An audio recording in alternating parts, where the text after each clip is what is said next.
Hello students, हम लोग chapter पढ़े हैं खाद्य संसाधन, और इसमें हम लोग वैसे खाद्य संसाधनों की बात कर रहे हैं जो हमें पौधों से प्राप्त होते हैं। आज की क्लास में हम लोग फसल रोग के बारे में चर्चा करेंगे। फसल रोग, देखिए अगर मैं अपने देश भारत की करूं तो भारत में जितना पैदावार होता है उसका लगभग 10 से 20% 10 से 20% पैदावार होना जो चाहिए, वो 10 से 20% जो पैदावार को हर साल नष्ट हो जाता है, बर्बाद हो जाता है। वो कौन से कारण हो सकते हैं? हो सकता है कि फसलों में कीड़े लग जाए, जैसे कि इस चित्र में दिखाया जा रहा है। हाँ जी, कीड़ा लग जाए, फसल की वृद्धि बाधित हो जाए। हो सकता है कि मिट्टी की अम्लीयता बढ़ने घटने के कारण हुई, या कोई उसे पोषक तत्व न मिला इसके कारण हुआ। तो ऐसे कई तरह की बीमारियां भी हैं जो फसलों को लग जाती हैं, और ऐसी बीमारियों को दूर करने के लिए हम लोग कौन से उपाय कर सकते हैं, इसी सब चीजों के बारे में हम लोग आज की क्लास में हम लोग चर्चा करने वाले हैं। तो फसलों में ये रोग पैदा करने वाले जो कह सकते हैं सूक्ष्म जीव ही होते हैं, वो भी सूक्ष्म जीव ही होते हैं। रोग पैदा करने वाले क्या होते हैं? सूक्ष्म जीव होते हैं। वह मिट्टी, पानी, हवा में उपस्थित रहते हैं, और इन्हीं के माध्यमों से पौधे के विभिन्न भागों में प्रवेश करते हैं और उसे नुकसान करते हैं। ठीक है ना जी? तो इसके लिए हमें क्या करना होगा? कीटों से बचाने के लिए हमें दवा का छिड़काव करना होगा। तो ऐसे इसके बारे में भी हम लोग चर्चा करेंगे। पहले इसके बारे में थोड़ा सा हम लोग लिख लेते हैं, फिर हम लोग ये सब भी चर्चा करेंगे। ठीक है ना जी? तो हम लोग इसमें लिख सकते हैं कि फसलों में रोग पैदा करने वाले सूक्ष्म जीव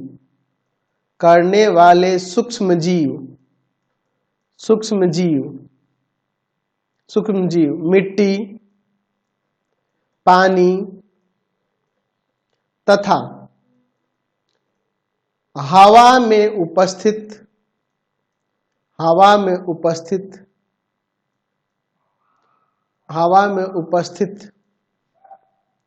रहते हैं। मिट्टी, पानी तथा हवा में उपस्थित रहते हैं, और इन्हीं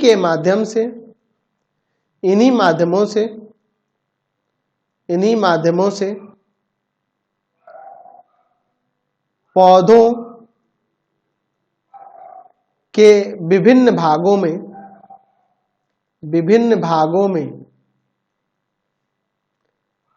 प्रवेश कर उसका नुकसान करते हैं, है ना जी? उसका नुकसान करते हैं। भारत में लगभग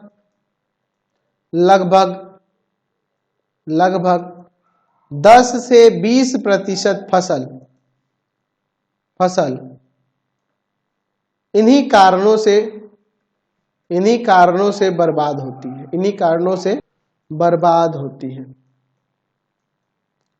ठीक है ना जी? बर्बाद होती है, ऐसा आप कह सकते हैं। सूक्ष्म जीव के साथ साथ जो कीट पीड़क होते हैं, यानी कि इंसेक्ट्स जो होते हैं, जैसे कोई बड़े बड़े कीड़े, है ना जी, बट वगैरह, क्या कहते हैं उसको, भृंग वगैरह जो होते हैं, भृंग।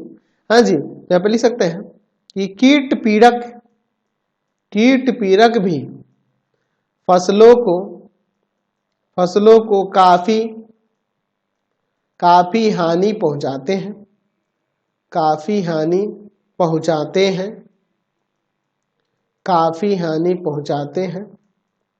ठीक है ना जी? देखो एक्चुअल में जो कीट पीड़क होते हैं ना, वो 3 प्रकार से पौधों में प्रहार करते हैं। ये 3 प्रकार से प्रहार करते हैं। कैसे कैसे प्रहार करते हैं जी? पहला पॉइंट आप लिख सकते हैं कि ये क्या करते हैं कि पौधे के तना में, जड़ में, पत्तियों को काट कर नष्ट करते हैं ना जी। पौधों के तना, पत्तियों तथा मूल को काट कर नष्ट कर देते हैं। ये हो जाएगा। दूसरा पॉइंट ये भी लिख सकते हैं इसमें कि ये जो होते हैं ये फलों में भी छिद्र कर देते हैं। फलों में छिद्र कर देते हैं, छिद्र कर देते हैं, है ना जी।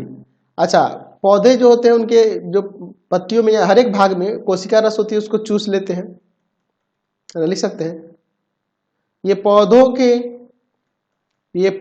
के विभिन्न भागों से कोशिका रस चूस लेते हैं, जिससे क्या होता है, पत्ता सूखा हुआ दिखाई देने लगता है ना जी। जैसे ये देखिए ऊपर धान का पौधा है, देखिए इसमें क्या है, कोशिका रस चूसे इसलिए अजीब दिख रहा है ना जी। तो इन सब से बचाने के लिए हम लोग क्या करना होगा कि दवा का छिड़काव कराना होगा, पीड़कनाशकों का छिड़काव कराना होगा, है ना जी। तो चलिए मैं यहाँ पे लिख देता हूं कि फसलों की रोगों से सुरक्षा के उपाय, रोगों से सुरक्षा के उपाय। देखिए फसलों को रोगों से बचाने के लिए हम लोग क्या कर सकते हैं जी, कि उसमें दवा का छिड़काव कर, जैसे ये चित्र में देखिए लोग दवा का छिड़काव कर रहे हैं रोग से बचाने के लिए। तो हम लोग यहाँ पर लिख सकते हैं कि आधुनिक समय में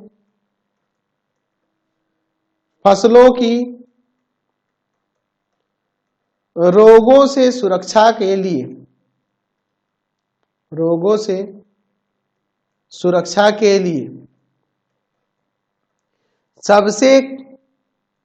सबसे कारगर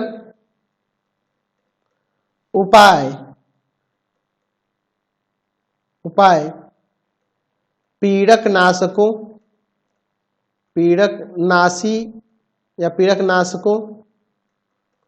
तथा कवकनाशकों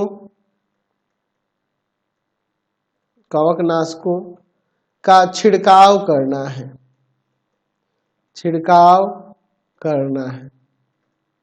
तो इससे क्या होता है, जब खेत में छिड़काव हो जाएगा तो वो आसानी से वो कीटनाशक क्या करेंगे, उस पे जो उसमें कीड़े होंगे, कीड़े जो लगे वो सब मर जाएंगे, जिससे फसल सुरक्षित रहेगा और पैदावार अच्छी होगी, है ना। अब देखिए इसमें कई तरह से छिड़काव होता है। देखिए ये इसका छिड़काव ऐसे हो रहा है, बड़े बड़े फार्म में क्या होता है कि हेलीकॉप्टर से ही, है ना जी, हेलीकॉप्टर पर छोटा सा अगर मान लीजिए आपको कोई वायुयान वगैरह मिल रहा है उससे हम लोग कर सकते हैं, है ना जी। तो इस तरह से दवा का छिड़काव कई तरीके से, कई विधियां हैं उससे हम लोग कर सकते हैं। इन पुराने समय में क्या होता था, इसके जगह पे लोग क्या करते थे, वहां पे राख का इस्तेमाल करते थे, राख से भी, और ये बहुत अच्छा उपाय था। ये तो भाई जहरीला ना हो गया भाई, रासायनिक पदार्थों का प्रयोग हो रहा है तो जहरीला हो गया, हमारे शरीर में जाएगा तो ये हमें कितनी हानियां पहुंचाएगी आप तो समझ ही रहे हो, है ना जी। जहरीले होते हैं तो इससे बहुत सारी हमें हानियां भी होंगी, लेकिन वही अब है कि अभी आधुनिक समय में यही सबसे कारगर और अच्छा सरल उपाय है, तो इसी का उपयोग हो रहा है। तो चलिए इन पीड़कनाशकों से होने वाली हानियों को भी समझ लेते हैं। तो चलिए मैं यहाँ पे हेडिंग दे देता हूं कि पीड़कनाशकों या पीड़कनाशियों से होने वाली हानियां, ठीक है जी। कौन कौन सी से हानियां होती हैं, चलिए इसके बारे में हम लोग थोड़ा सा बात कर लेते हैं। देखिए पीड़कनाशकों के अधिक प्रयोग से क्या होता है, बहुत सारी समस्याएं उत्पन्न होती है। अधिक से आवश्यकता से अधिक पीड़कनाशक इस्तेमाल होगा तो फसल जहरीला हो जाएगा और उसको खाएंगे तो हम लोग कई सारी बीमारियों से जूझना पड़ेगा। अब देखो मान लीजिए कोई पीड़कनाशक का छिड़काव हुआ, बारिश हो गया, वो बह के कहाँ चला जाएगा, नदियों वगैरह में चल जाएगा, तो जलाशय में जब पहुंचेगा तो जल को भी प्रदूषित करेगा, वहां की मिट्टी भी प्रदूषित होगी, है ना जी। तो ऐसे कई सारे मतलब इसके नुकसान हैं, इसको आप यहाँ पे लिख सकते हैं। तो हम लोग इसमें लिख सकते हैं कि पीड़कनाशियों के अधिक प्रयोग से बहुत सी समस्याएं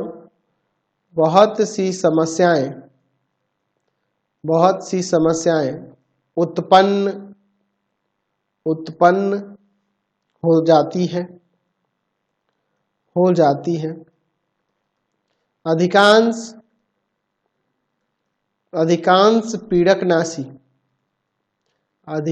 पीड़कनाशी अत्यधिक जहरीले होते हैं, अत्यधिक जहरीले होते हैं। यहाँ लिख सकते हैं कि जब उसके खाद्य पदार्थों के साथ ये हमारे शरीर में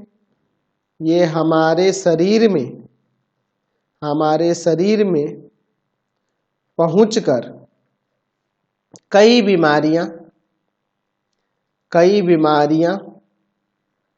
पैदा करते हैं। अच्छा देखिए, और भी बहुत सारा इसका रीजन है। हम लोग इसमें ये भी लिख सकते हैं कि पीड़कनाशी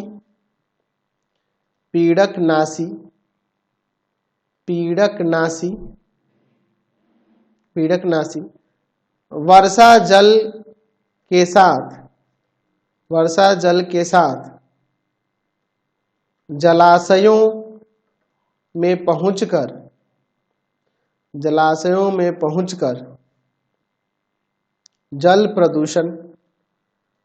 जल प्रदूषण के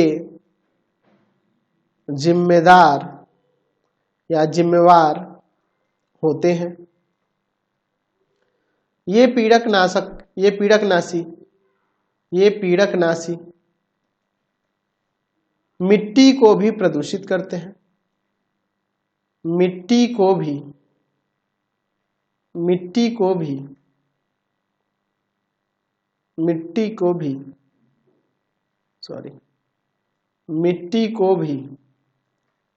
प्रदूषित करते हैं। अच्छा, इस प्रकार के या फिर इनसे उपजने वाले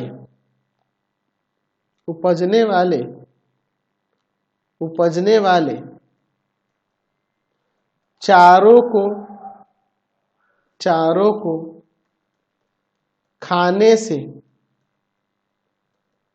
जंतु भी प्रभावित होते हैं। तो इसका मतलब कि हमें कीटनाशकों का भी कम से कम प्रयोग करना चाहिए, है ना जी, ताकि सुरक्षा बनी रहे, मतलब फसल की सुरक्षा भी बनी रहे और हमें भी नुकसान कम से कम पहुंचे, ना पहुंचे तो और अच्छा है। ठीक है ना जी। आज की क्लास में इतना ही, नेक्स्ट वीडियो में आगे देखेंगे। आपको हमारे 3 चैनलों को सब्सक्राइब कर लेना होगा। पहला है पाथफाइंडर क्लासेस छपरा। दूसरा है आपके पास भारती भवन रविकांत सर, और तीसरा चैनल है रविकांत सर आरडी शर्मा